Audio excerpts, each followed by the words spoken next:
Bismillahirrahmanirrahim. Assalamualaikum warahmatullahi wabarakatuh. Selamat sore, salam sejahtera bagi kita semuanya. Om Swastiastu, Namo Buddhaya, salam kebajikan. Bapak, Ibu, dan saudara-saudara sebangsa dan setanah air, saat ini sebanyak 202 negara, termasuk Indonesia, sedang menghadapi tantangan berat yang tidak pernah terbayangkan sebelumnya.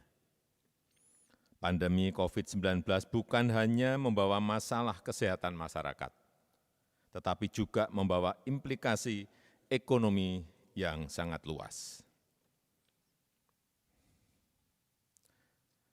Karena yang kita hadapi saat ini adalah situasi yang memaksa,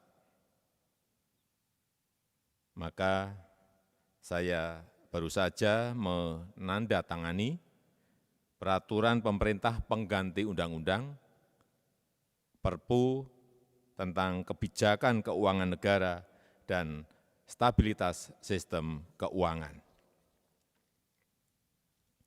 Perpu ini memberikan fondasi bagi pemerintah, bagi otoritas perbankan, dan bagi otoritas keuangan untuk melakukan langkah-langkah luar biasa dalam menjamin kesehatan masyarakat, menyelamatkan perekonomian nasional, dan stabilitas sistem keuangan. Pertama, pemerintah memutuskan total tambahan belanja dan pembiayaan APBN tahun 2020 untuk penanganan COVID-19 adalah sebesar Rp405,1 triliun.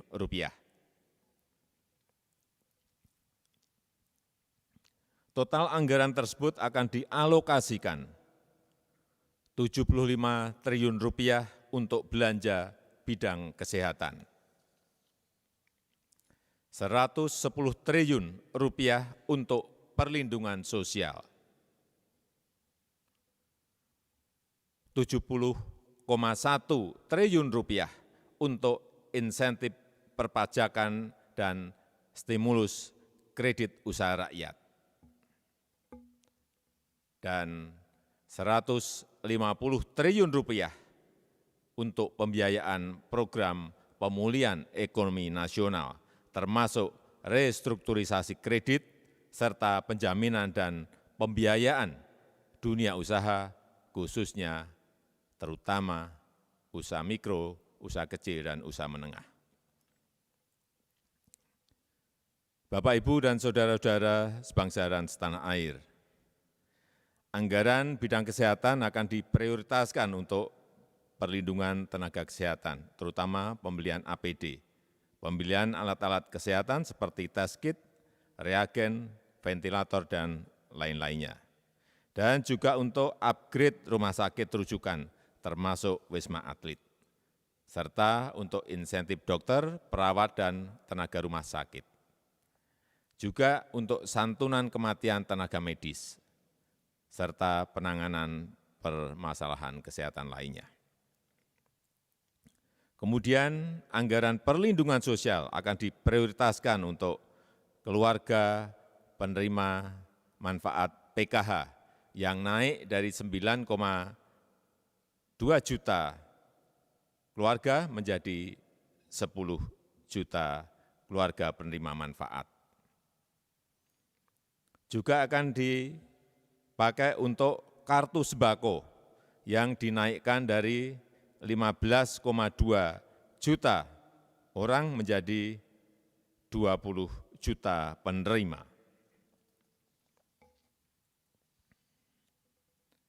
Anggaran perlindungan sosial juga akan dipakai untuk kartu prakerja yang dinaikkan anggarannya dari 10 triliun menjadi 20 triliun untuk bisa mengcover sekitar 5,6 juta orang yang terkena PHK, pekerja informal, pelaku usaha mikro dan kecil.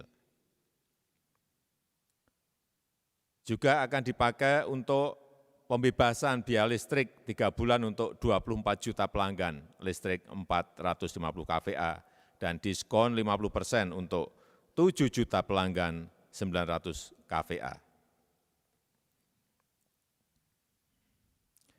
Termasuk di dalamnya juga untuk dukungan logistik, sembako, dan kebutuhan pokok yaitu 25 triliun.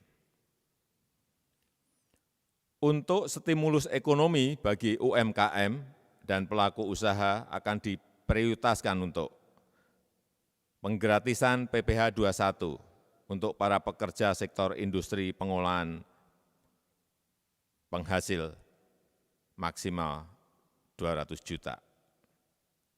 Untuk pembebasan PPN impor untuk wajib pajak kemudian impor tujuan ekspor, terutama ini untuk industri kecil dan menengah pada 19 sektor tertentu.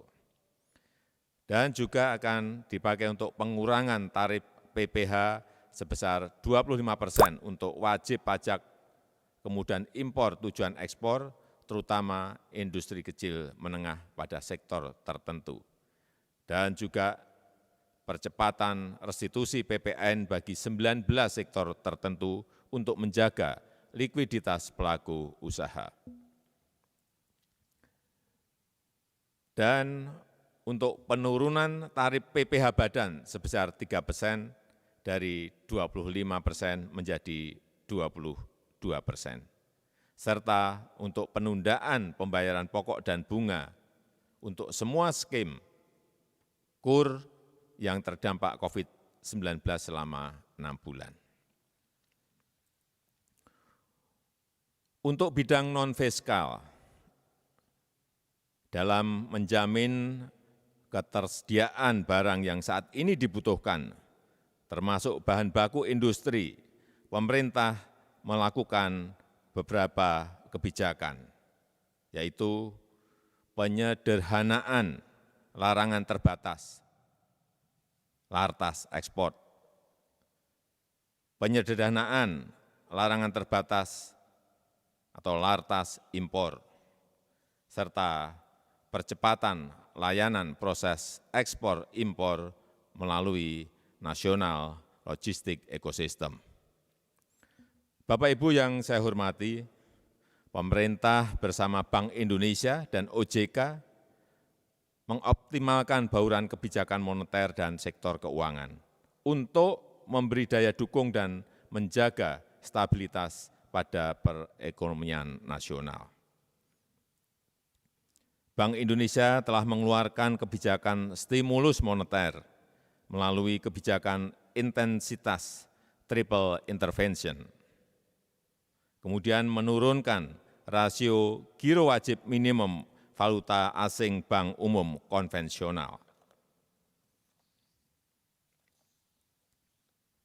dan juga memperluas underlying transaksi bagi investor asing dan penggunaan bank kustodi global dan domestik untuk kegiatan investasi. Kemudian Otoritas Jasa Keuangan juga menerbitkan beberapa kebijakan, yaitu keringanan dan atau penundaan pembayaran kredit atau leasing sampai dengan 10 miliar termasuk untuk UMKM dan pekerja informal maksimal 1 tahun.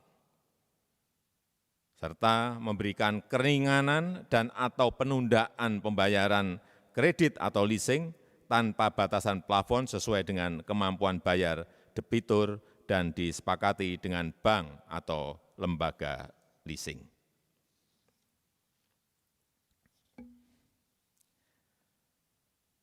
Perpu ini juga kita terbitkan untuk mengantisipasi kemungkinan terjadinya defisit APBN yang diperkirakan mencapai 5,07%.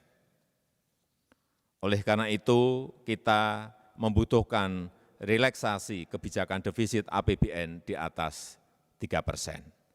Namun, relaksasi defisit ini hanya untuk 3 tahun, yaitu tahun 2020, tahun 2021, dan tahun 2022. Setelah itu, kita akan kembali ke disiplin fiskal maksimal defisit 3% mulai tahun 2023.